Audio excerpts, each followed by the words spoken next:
Ladies and gentlemen, Omoyele Sowore remanded in Kuje prison.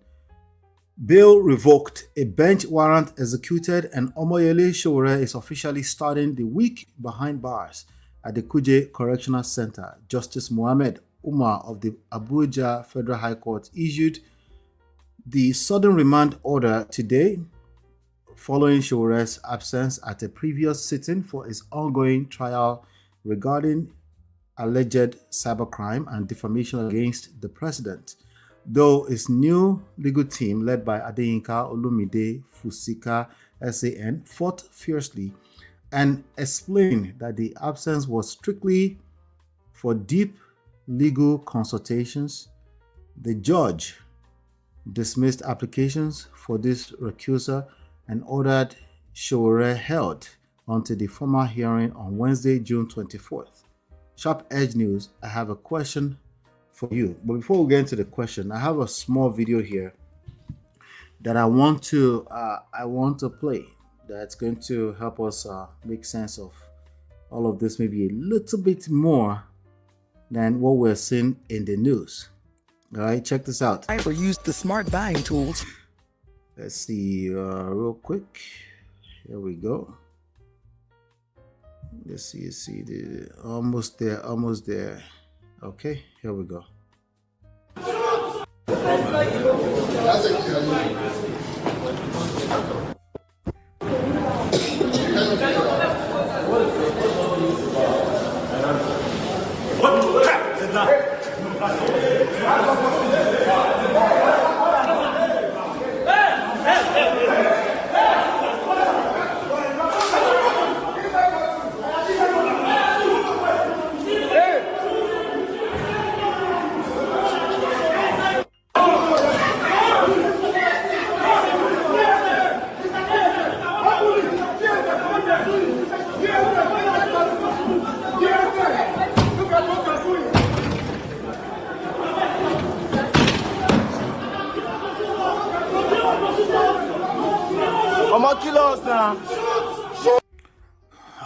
All right, so you could hear shoot.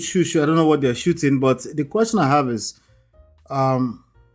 this is an incredible escalation. A former president candidate and top activist is sleeping in a prison cell over a single missing court appearance. Is this a strict application of judicial procedure under the Administration of Criminal Justice Act, or is the state using legal technicalities to systematically silence its loudest opposition voices as the 2027 engine warms up? Ladies and gentlemen, we're getting ready for the analysis right now. We'll be right back.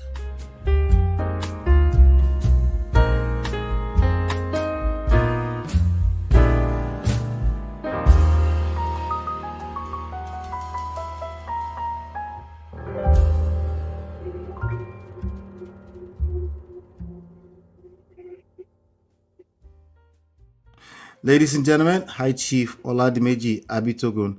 Let's have your analysis, sir. Hopefully you got some more information from that. Can you hear me? Yes, I can hear you. Welcome back, sir. Thank you. It's good to be back with you. And best wishes to our viewers all over the world. Now, it could be, from the posers from you, could this be strict legal enforcement? Is it by way of ensuring that court rules are obeyed? It could be. Yes. It also could be. But what is more obvious, the or is this just them weaponizing the system as usual? That's the second leg of the poser that I think from the optics and the messaging, it would look like is a systematic weaponization of judiciary to come down hard. Whichever way, it's almost obvious to every Nigerian that the government may not have really performed above average or above the expectation of the average Nigerian and competent observers concerning good governance. And so, since the government is also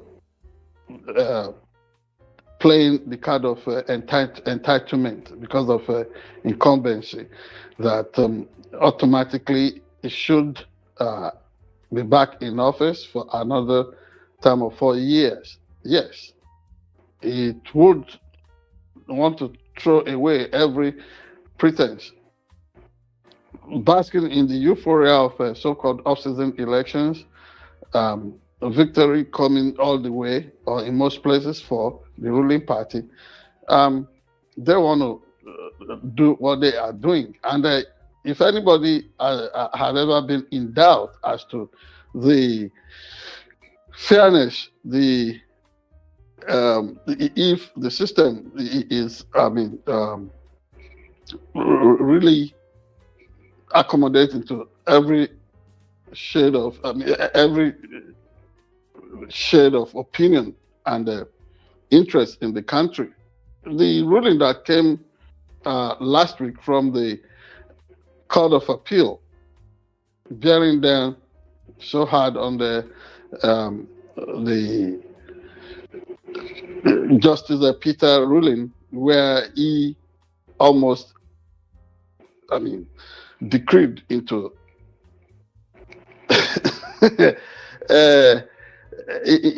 into oblivion 5 political parties, including some of the strongest opposition parties in the country, would be instructive. And the opinion of that appellate court, the three-man panel of the court, describing it as a judicial rascality and really coming down hard on the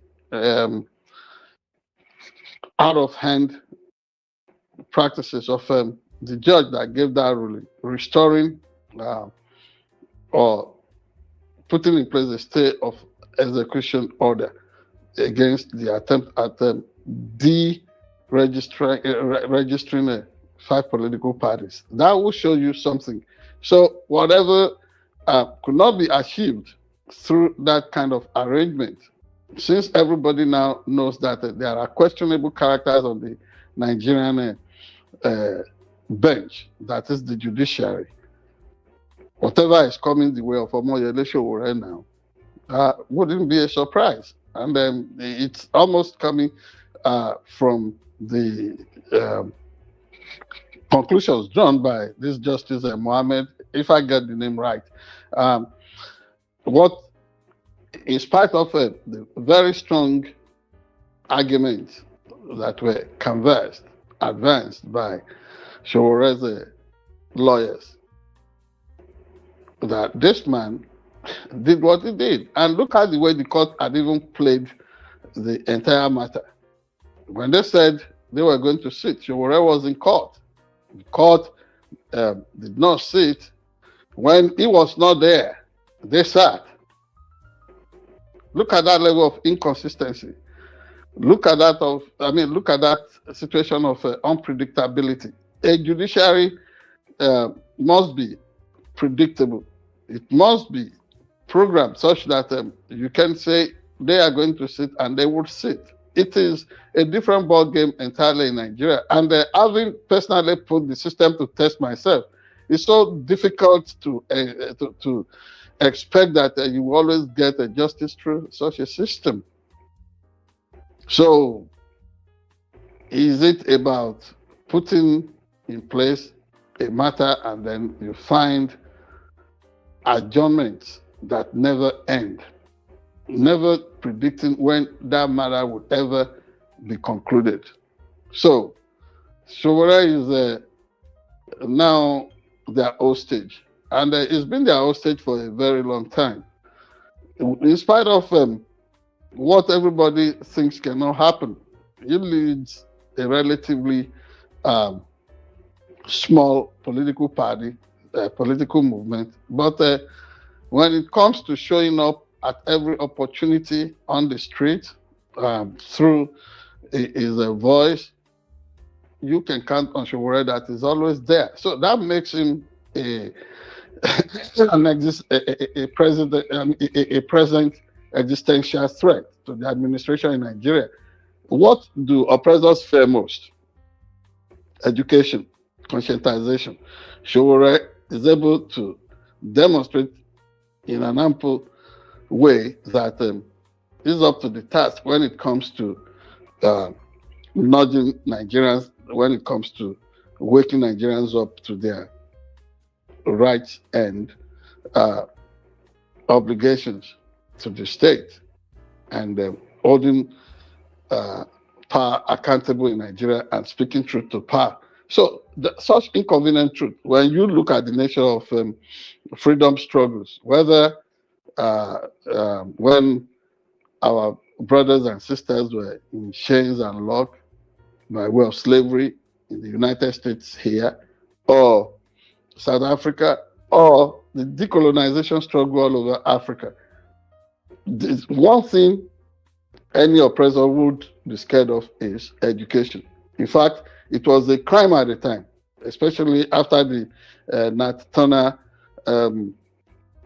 uprising in Virginia in the sometime in the 1800s, maybe 1830 something or wherever or whenever in the history of America, antebellum America, the word that that gained traction through the judicial system in Nigeria recently, antebellum, was actually used to refer to the period before the American Civil War, which essentially was fought on the right of property.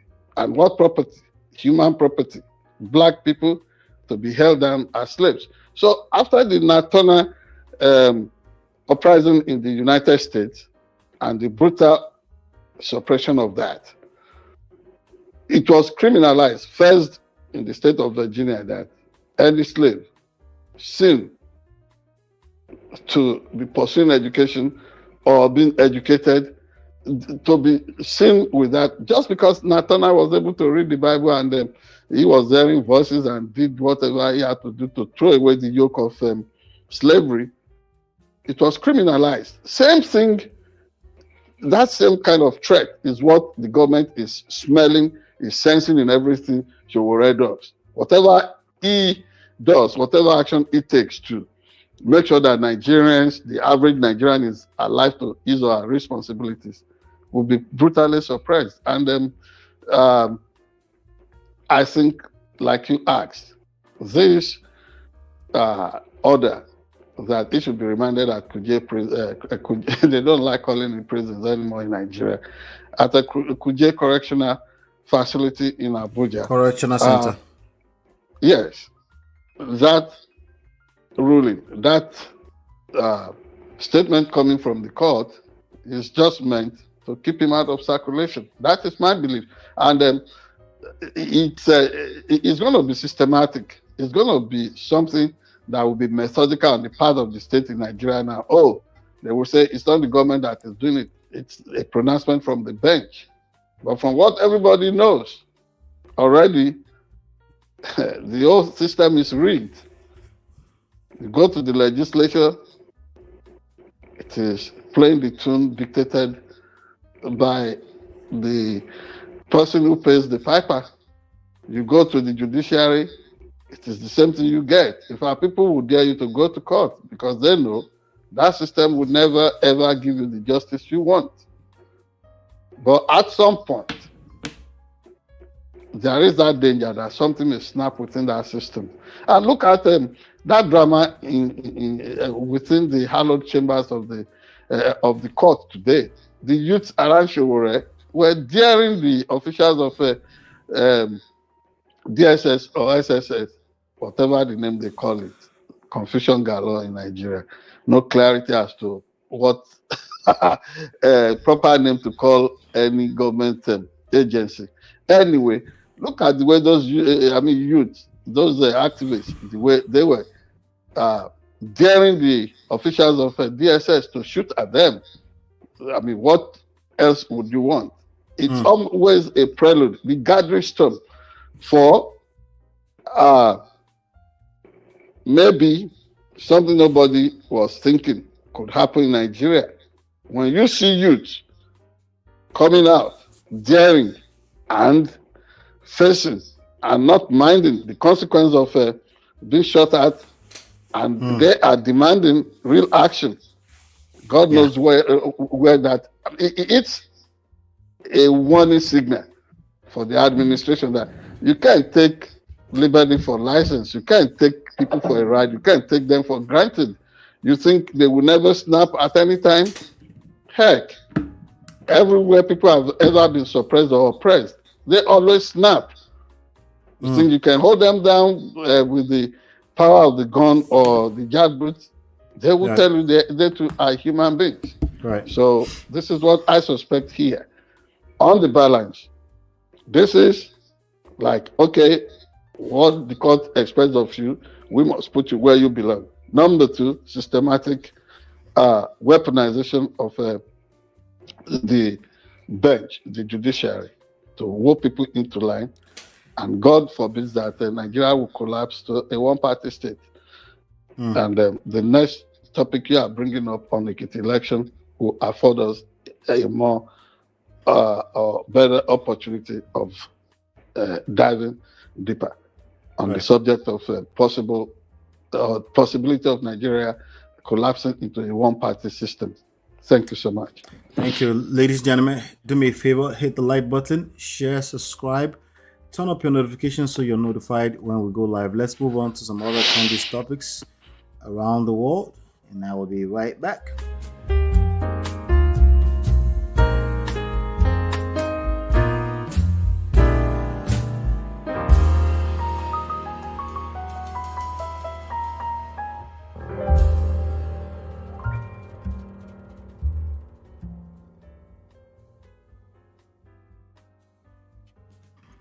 Let's check out this video and then we'll review it. APC for life, APC for life. 15 pa, 1 vote. 15 pa, say they want me. APC for what? For life. You see, a friend of mine told me something about 6 months ago, and this is evidence of what he told me. He said, very dark man, you keep pitying these poor people, but the poor people don't even pity themselves. Every time you say, oh, you want to do things for the poor, but these poor people, do you think they pity themselves? And the perfect example he used was this type of situation. He said, make it make sense. That's all right.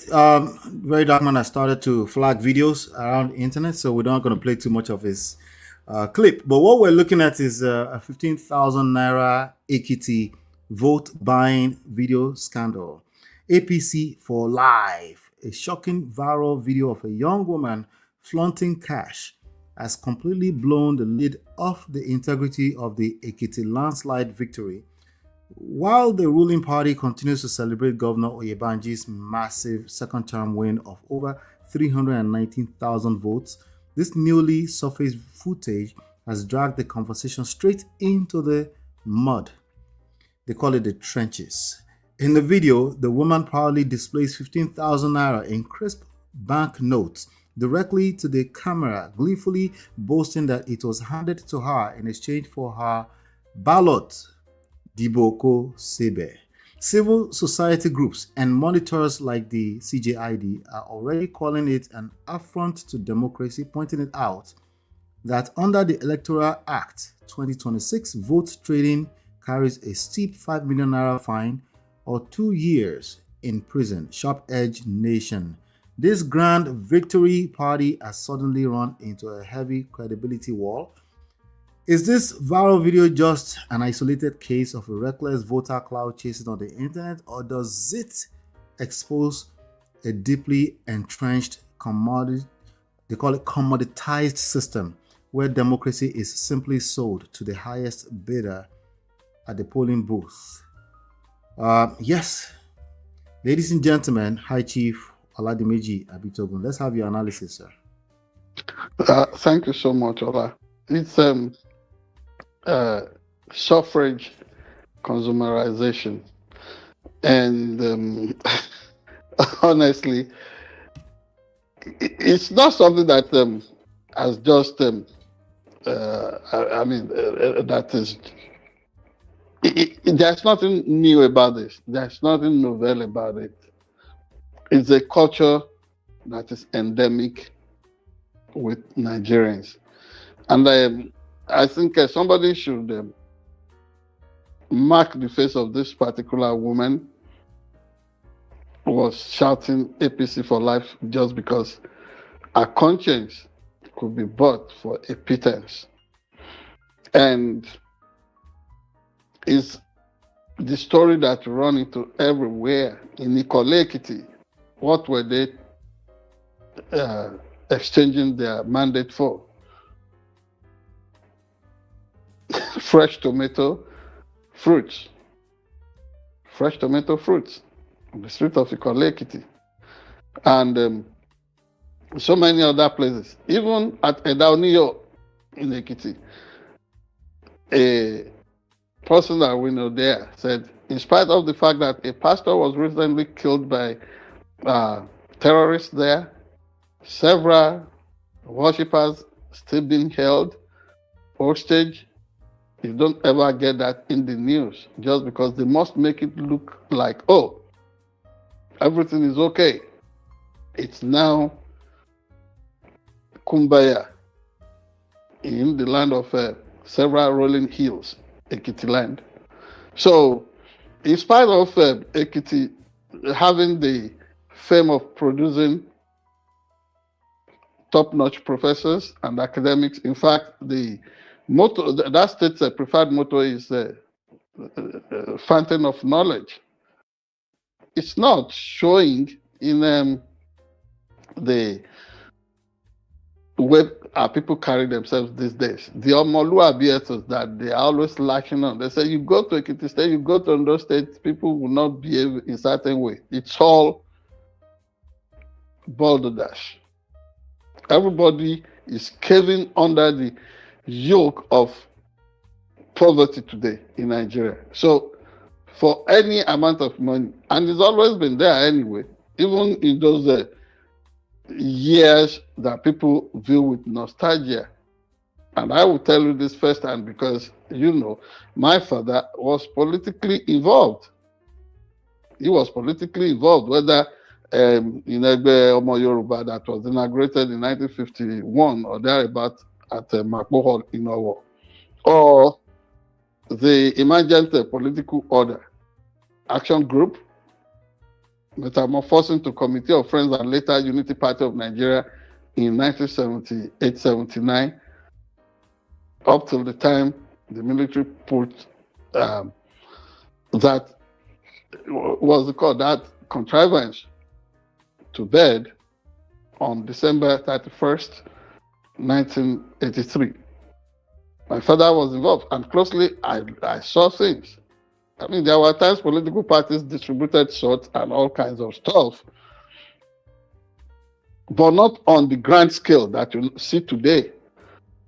Initially, people used to sell their conscience for pittance. I mean, these are people that will easily come up to denounce Judas Iscariot in the Bible, but there is always a Judas Iscariot waiting to happen in individual Nigerians. They will denounce Esau as somebody who swapped his birthright with a bowl of porridge. It's so easy to preach all this. You give anybody scriptures, scripturalists would always use it. I mean, they hold one end, they justify themselves, which was why Jesus Christ himself said, you see the log in your neighbor's eye, in the other person's eye, but you see the speck in your neighbor's eye, but how about the log in your own eyes? So easily Nigerians overlook their personal and individual feelings while criticizing what is going on in everybody blames Tinubu for everything. And yes, it deserves to be blamed because it sets the tone. The leadership recruitment deficiency in the Nigerian system allows for people like Tinubu to run the show, but then you see the way that percolates at every level to the least expected person in a community. Now the media is applauding they said Bao, the governor of Ekiti State, won overwhelmingly with 80-something% of the votes. They are not questioning the process. If the process is without integrity, credibility, fairness, and what have you, how would you celebrate the victory that is coming from that? This is what I do not understand. Look at in the same Ekiti, in Ilawe, a leading candidate of a political party was almost going to be lynched by individuals led by the current spokesperson of the Nigerian Senate, Senator Yemi Adaramodu. He was the one that was seen with bag of money. In some places, he was accused of offering each voter up to 20,000 naira. The police and law enforcement people were told. They turned the other. They were looking elsewhere. And you put all this together, you take it to court, you still will not get the justice that should have been served the entire complaint and petition. You won't get that justice because the whole thing is rigged. And people are celebrating victory in Ekiti State today. And even look at, because this thing was planned on a grand scale. The ultimate prize is the presidency in 2027. Already now they are saying, opposition parties are in disarray in Nigeria. They need to organize themselves to counter. What are you going to organize? How do you counter a buffalo, the African buffalo, the buffalo around us? Let me use the metaphor of the buffalo that we know, the extremely white buffalo around Ayede Reserve or in Akure area. Can anybody stand in the way of such a raging bull? That is what the APC machine is. And you find their media arm. There is this individual, I don't like to, because we are all colleagues in the final analysis. In the final analysis, we are all colleagues. But then we cannot continue to condone people who come with this arrogant pride of being the only people who know it all. The media wing of APC, and we know what they are doing. They are opinionated ideologues, and we saw that in the operations of the musketeers of the Second Republic in Nigeria, or First Republic. People who would be, just because they are articulate and they think they are better educated or they are better trained in this profession than others. That is arrant nonsense. Because you have your own training. That does not put to question my own processes of becoming a journalist as well. And you cannot tell me you know more about Nigeria than I do, even if I do not live there sustainably or consistently like I used to now. I am alive and well, and I'm paying attention to everything going on. And that is the most important thing that must be done in this kind of circumstance. Because the space is not even safe, whether in terms of your living wage or in terms of safety and security. As somebody who practice, so these individuals, they are protected wherever they go. They get a military escort and what have you. So they think they do better investigative journalism than others. That is arrant nonsense and stupidity of the worst imagined stuff.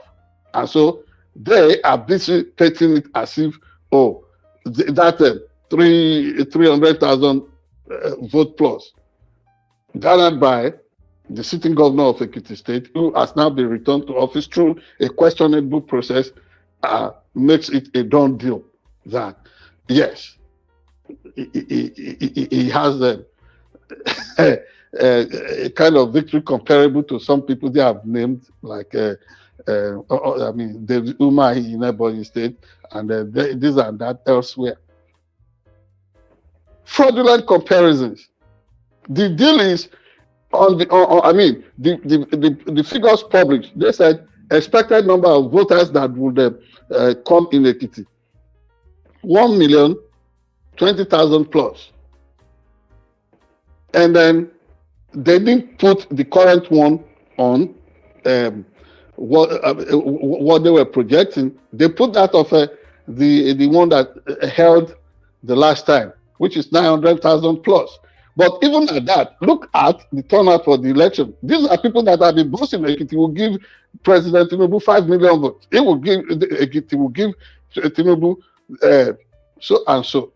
But in their own local election, we have been told youth did not turn out as they ought to.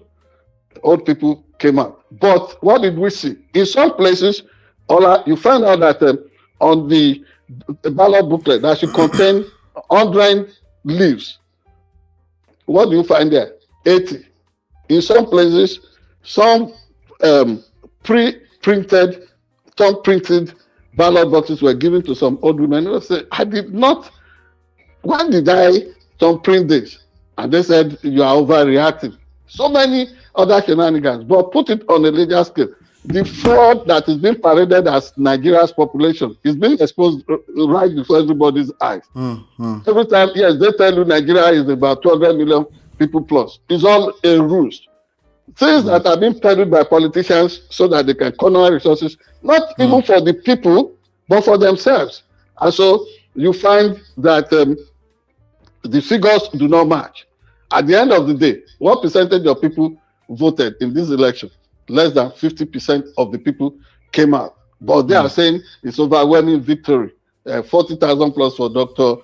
Wole Oluyede, who hailed from Ekiti. And everywhere else, votes were suppressed. So the process, like I told you, is rigged. And the facts are out there. If this is the way you think a nation can be built, unreliable judiciary, election processes without integrity, and you are asking for international investors to come. You will find any international investors.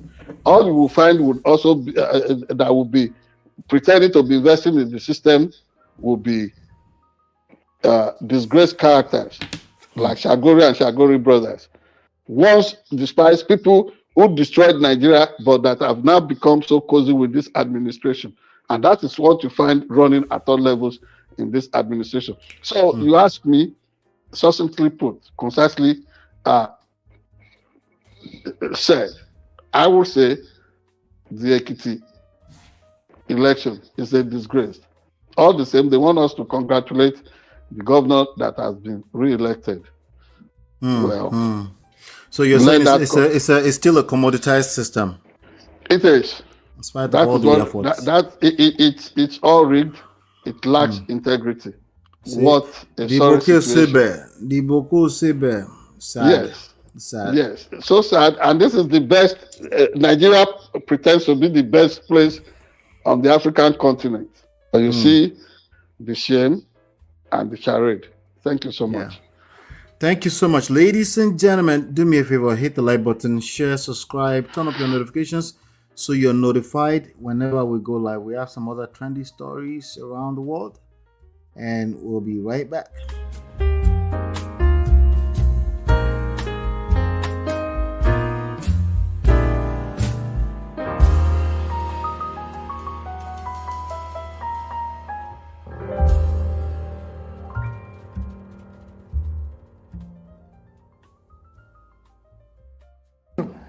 Ruben, when I came here, I brought a few things that ordinary is personal to me. I lived in England when they introduced American Express card, platinum card. I was living in England when they introduced it. And they said 5,000 people will get it. Those 5,000 people, their card showed charter member. This is my own. Showed their charter member. Member since 1987. Somebody use it on your behalf. No, so, I lived in England, Ruben. You don't need to look at it. Ruben, I lived in England when American Express introduced black card. And they said 1,000 persons will be issued with this card. I have it here, so charter member. To tell you my experience in this card, they told me to go and collect this card somewhere in Sloane Street around Harrods. I got there. When I came out from the station, The man who was in the office where I was going to collect it asked me, "Who are you?" And I introduced myself. All right. That's Peter Obi flashing luxury American Express cards to defend wealth charter member since 1987. In a highly unusual and viral television moment, the presidential front-runner of the Nigeria Democratic Congress, NDC, Peter Obi, pulled out luxury plastic on live TV to silence critics, responding to ongoing scrutiny regarding his financial background. During an explosive Arise News interview, Obi displayed his personal 1987 American Express Platinum card and his ultra-exclusive 1999 Centurion Black card. The former Anambra governor reminded viewers that his massive wealth predated his political life, noting he was Fidelity Bank's youngest chairman at age 34 and resigned from 11 corporate boards before taking office in 2006, adding that public service actually left him poorer. Sharp Edge Nation. While his supporters are celebrating this as an ultimate proof of transparent. Shout out to Kenneth Tokunko, that's another story entirely. Anyway, legitimate trading success. Critics are calling it an elitist display that is out of touch with the millions of Nigerians currently battling extreme poverty. Is flashing exclusive black cards on national television a brilliant masterclass in transparency? Or does it disconnect the candidate from the very grassroots base he needs for his 2027 bid?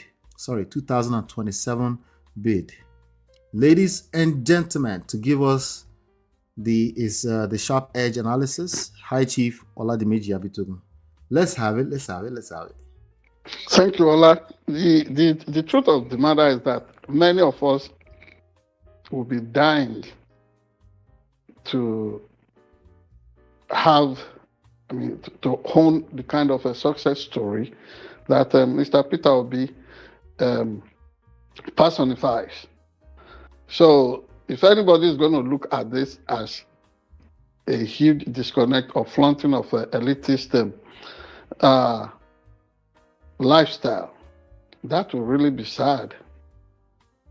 And for me, I've always wanted to see really successful young people on the block, really digging it out and dishing it on the face of the privileged, entitled Nigerian aristocracy, so to say, the Nigerian oligarchy.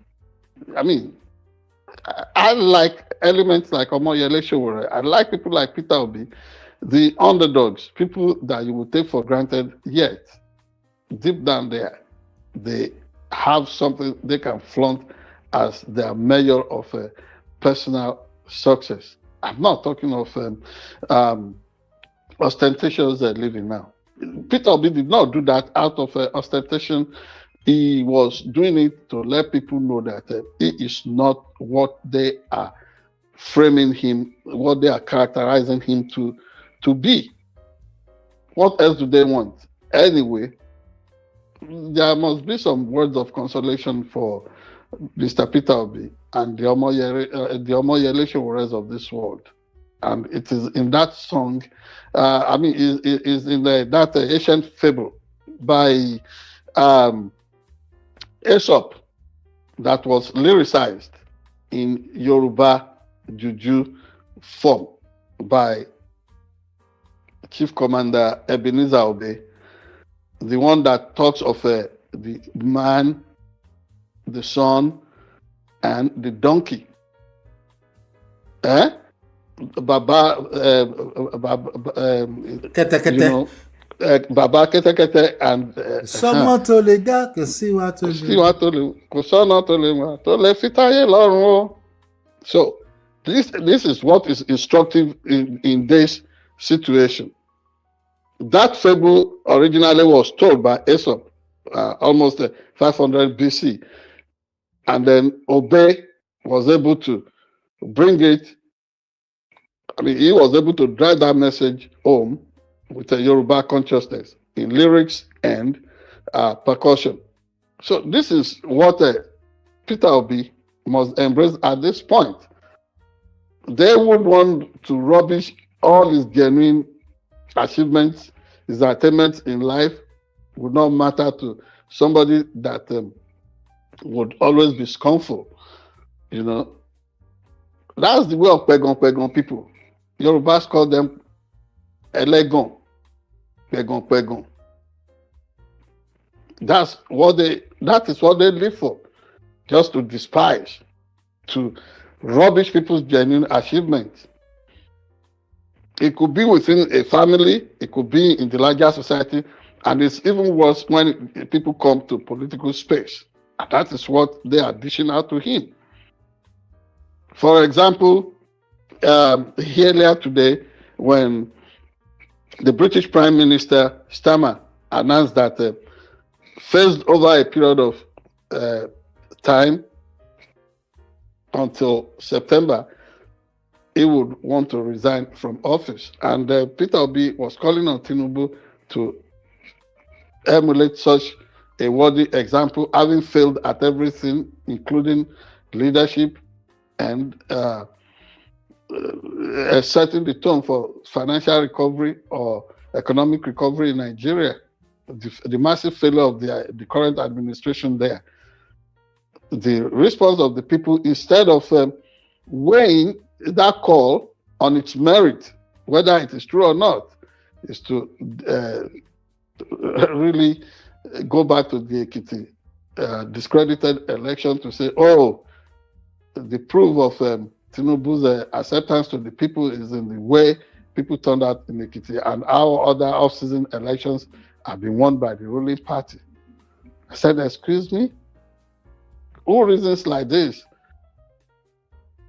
if such people were not being afflicted by some generational curse, that, I mean, somebody would see what is true, the genuine struggle of somebody. What I want to take away from Peter Obi's disclosure would be, how did he work that work?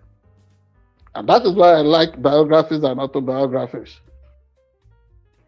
What is the credible path to achieving success? Not in the vanity way that some people would want to embrace a real success.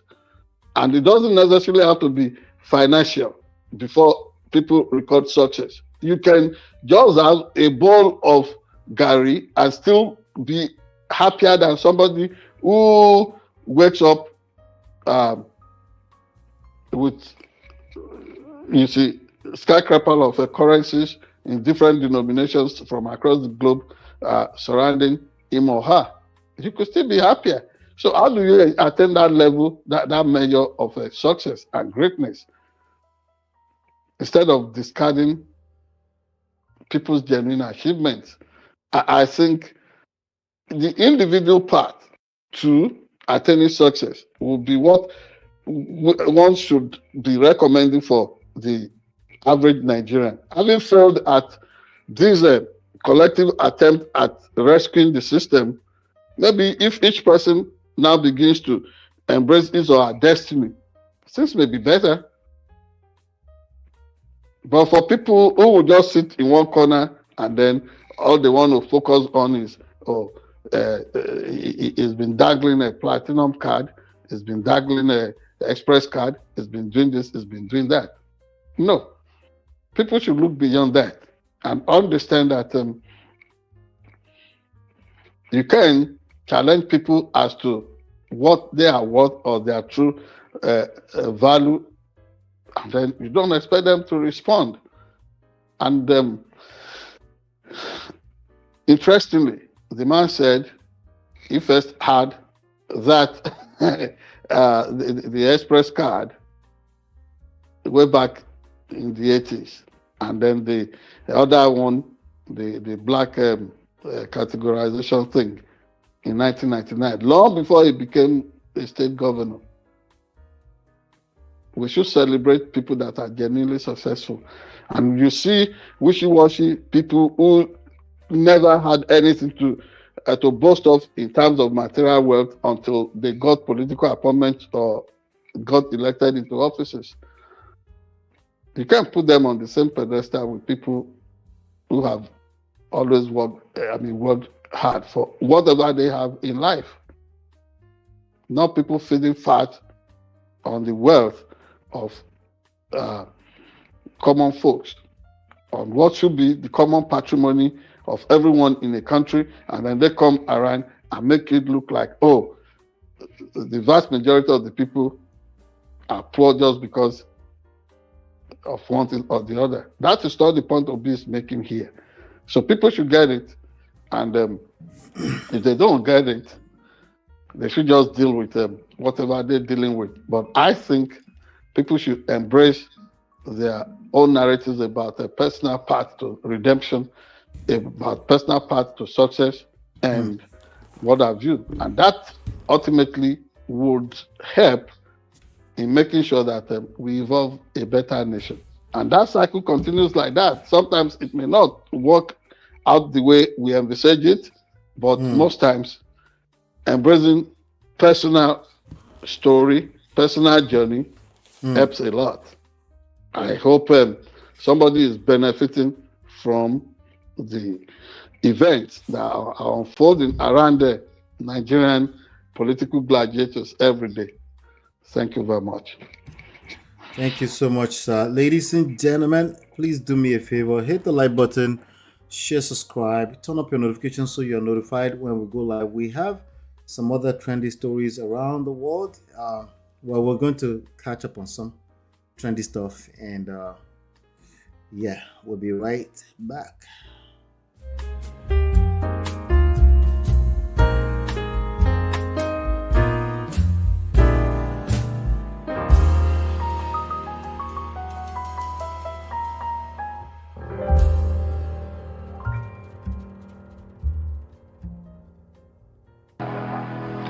Welcome back. The trial of former Kaduna State Governor Nasir El-Rufai has, for alleged phone tapping, continued today, with the prosecution witness Deji Adeyanju testifying that the defendant confessed during a television interview to eavesdropping on the National Security Advisor Nuhu Ribadu. During proceedings, the court admitted several documents into evidence, including the subpoena for the witness, a flash drive containing the interview, a certificate of compliance, and an official gazette. Mr. Adeyanju also informed the court that he witnessed Mr. El-Rufai's statement during a television interview, saying they listened to the conversation of the NSA. He further testified that when questioned by the Department of State Services regarding the event, he confirmed Mr. El-Rufai's on-air admission, noting that the former governor's claim that an associate had performed the act and shared the information with him. Under cross-examination, Mr. Adeyanju clarified that he did not hear Mr. El-Rufai explicitly claiming to have personally hacked the NSA phone lines, only that he had listened to his conversations. The defense questioned. All right, ladies and gentlemen, that's just among some of the interesting stuff going on. In some other news, there's a lady, Helen Prest, who is fighting first wife of late Dr. Tosin Ajayi. After a judgment rule against her, even though she was with the man for 25 years and had left first wife, but they never sealed their information. That's another news. But I wanted to bring that up to speed, ladies and gentlemen. Now we move into the final segment. The hard news has been covered. We're going to soften up a little bit. Without any further ado, publisher, editor-in-chief, and High Chief Oladimeji Abitogun, welcome back, sir. Thank you so much, Ola. Good to be back, and very good shout out to our fans all over the world. Continue to like us, subscribe, click, and make this happen. Follow. For SharpEdgeNewsTV.com. If you like what we do here, you can just be part of what we do as well. And for people who really don't like us, well, we can't blame you. But if you stick with us, you will get a point, and then you can still be part of the community that we are building. So thank you very much. Now the second story you took there, I will talk about the Adeyanju concerning the story of El-Rufai's prosecution on account of wiretapping the conversation of the National Security Advisor, Mr. Nuhu Ribadu, is... Sorry, who was wiretapping who? Because I missed that part. Who wiretapped who? Well, it was Mr.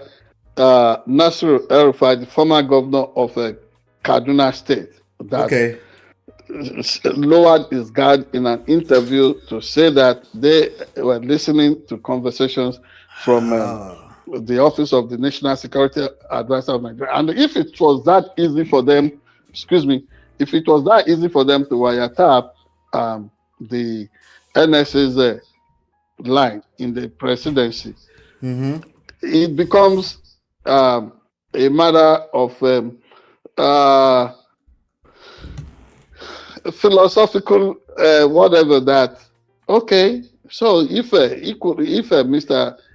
Nuhu Ribadu could easily be compromised in terms of the operational mode of his office this way, who else is safe in Nigeria? That is, I mean, we can always make that deduction from whatever was said there. But so the Yadin is in charge of this lawsuit. Is that what's going on? I don't think so. I think he's been described as prosecution witness there. Prosecution witness. It is a witness. Any of us could have come, maybe amicus curiae, friend of the court, or what in some way, yes, not as meddlesome interloper. As concerned Nigerians, I too watched the interview and I was really concerned. But if this is about honest inquiry into the bridging of security in the Nigerian presidency at such a precarious time like this time with a gloomy expectation on who is safe, who can be described as safe, who can be saved within the system, it will be okay. Just that the concern is that could this be targeted at Nasir El-Rufai, who you know is not, I mean, does not have many fans amongst true Nigerians because of his role in destabilizing the system. Is an empty boast about what he could do to shun out a sizable portion of the Nigerian population, the Christians, to make to continue to ensure that there is an hegemonic agenda and advantage for Muslims in Nigeria. So, and it was on that account that the man was not able to scale through the Senate scrutiny to become a serving minister in the administration of Bola Ahmed Tinubu, and that became the parting of ways for them. So people hope that this is not about victimization or calumniation of the opposition. If it is about making Nigeria safer, then we are all for it. That concerning Mr. El-Rufai and the Jade in court. Now, to the issue of Ms. Helen Prest, Ajayi, or whatever, do you know that she was Miss Nigeria at the time, right? She was, yes. She's a winner of multiple pageant shows, I think, in the past. That's right. Back as the 80s, 90s, 70s, and 70s. Then, at a point, she was earlier married to... She was married to somebody else before. To a Mr. Davis. Yeah. And later now married to Dr. Ajayi. Tosin Ajayi. Now, somebody is claiming, oh, she cannot be part of the inheritance or whatever legacy. The man left no will, right? So ultimately, this matter may go to equity. And lawyers know how to handle this. But I also know that there is a landmark ruling by the late Mr. Justice Akinola Aguda. Akinola Aguda, apart from being an accomplished jurist and scholar of note concerning law, in fact, he's been referred to as the Lord Dennis of the Nigerian legal system. He knows all about he knew all about what we're describing here, the polygamous structure of African homes. So I think people, the generation of being told and educated women, and I think it was Wole Soyinka that first said, "Oh, these are the set of intelligentsia that would destroy the fabric of Nigerian family system," and that is what is playing out in real time. I think people should look around them.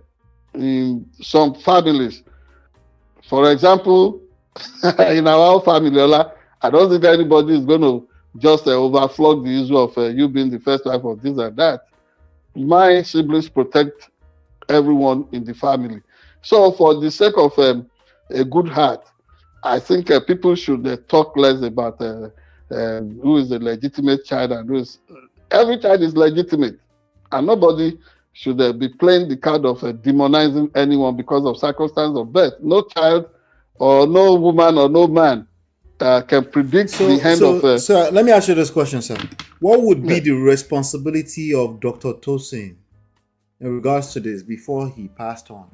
Because he was with this lady for 21 years. 21 years. And Yes. was separated from his legal wife. That means he went to court and married this other person, right? So the wife that was not there for the last 21 years of that man's life. They've been separated for 25 years. It now wants to pretend to the world that yes, everything must come to her.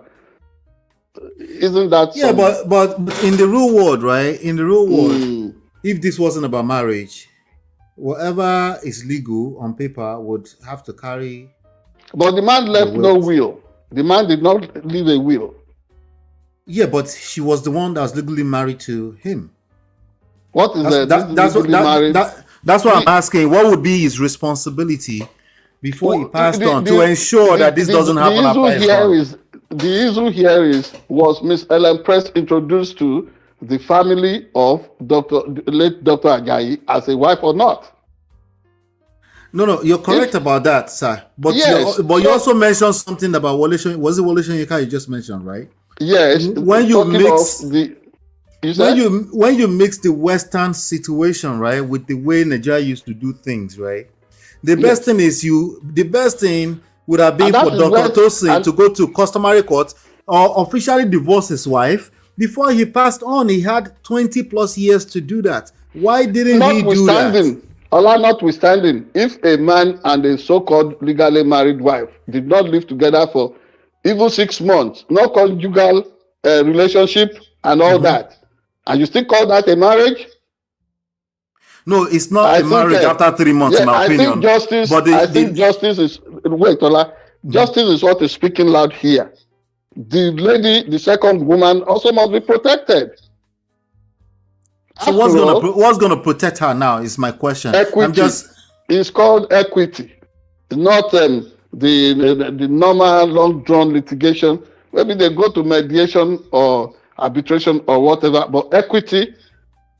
She took care of that man for the last 21 years of his life, and she must be protected as well.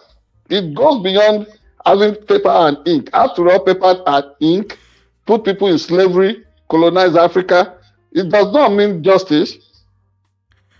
Even, are you listening, Ola? I'm listening. Yes. Your thoughts, yeah. So the deal is that the second woman also must be protected. Whoever was given the ruling in the context of marriage papers, forgetting who took care of that man for the last 21 years of his life, that person is not doing justice there. Let me ask you another question, sir. Yes. What was her responsibility in protecting herself in all those 20 years? Because she's not a baby. What was her own responsibility? If she pushed too hard too, people will accuse her of being inordinately ambitious, of being a gold digger and all that. You know, it's I pity the place of our women, whether as a person that is legally married or the one that is customarily married. The deal is that what happened there strictly was not a situation of bigamy. Not that the late Dr. Ajayi took two people before to the registry or to the church. No, but what she was suggesting is that he committed bigamy. That is she was bigamy. Suggesting. Bigamy is quite different from that. People should, frame words properly and should have a proper understanding of the word they are throwing around. Bigamy will be a situation in which, having taken one person to before the registry or to the registry or church or mosque, and then you still perform such solemnization ceremony, another person in the same form. But if you contract the second relationship through cohabitation or customary arrangement, or you introduce them to your family, that is not bigamy. It is simply what it is. You have a second woman.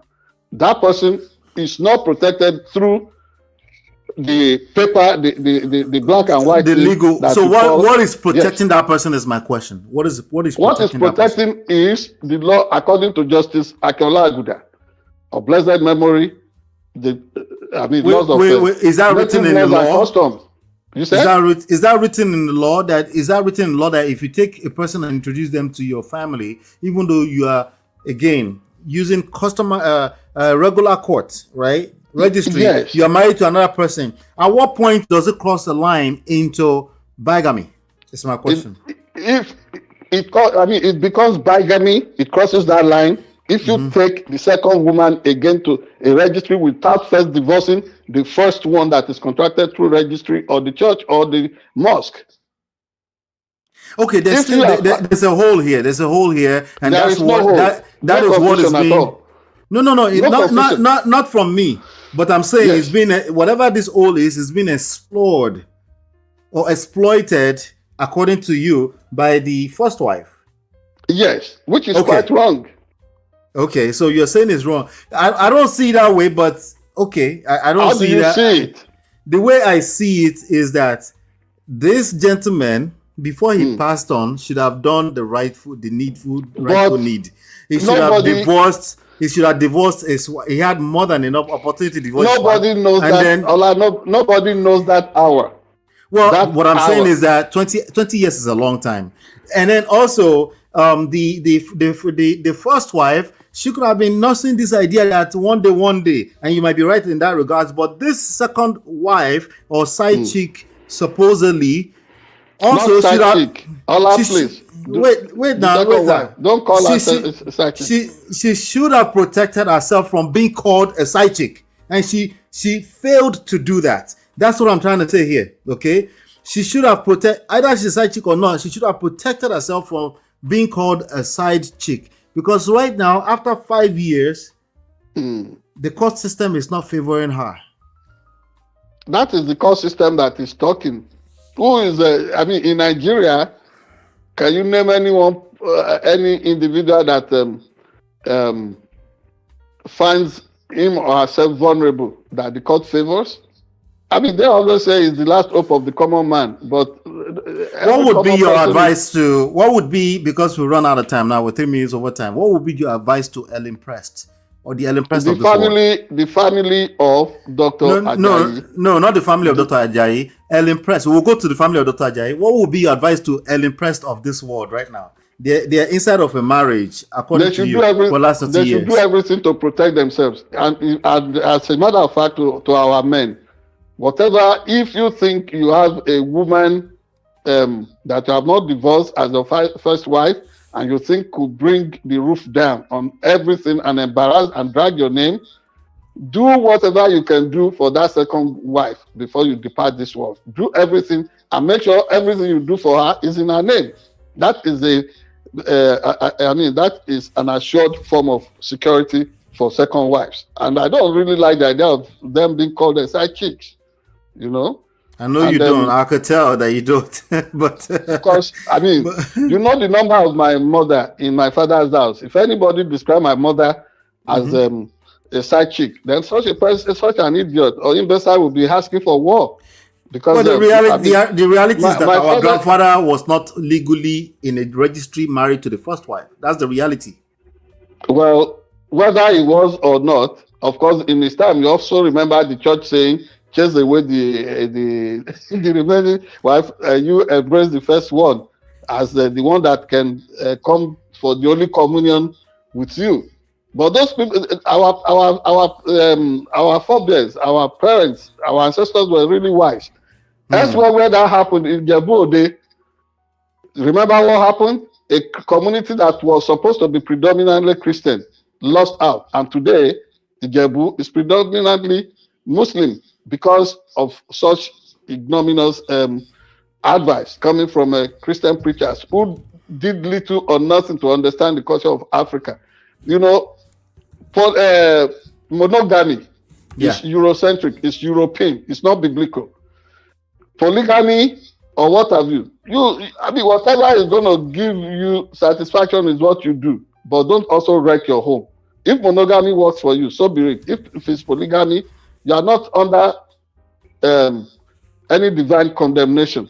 Just make sure you give peace in your own home. And I'm even saying this. There have been people in the past who alleged that they were for me, or they were my. I mean, that individual said, "Oh, this person is my daughter." I said, "Let's go for DNA." They scrammed.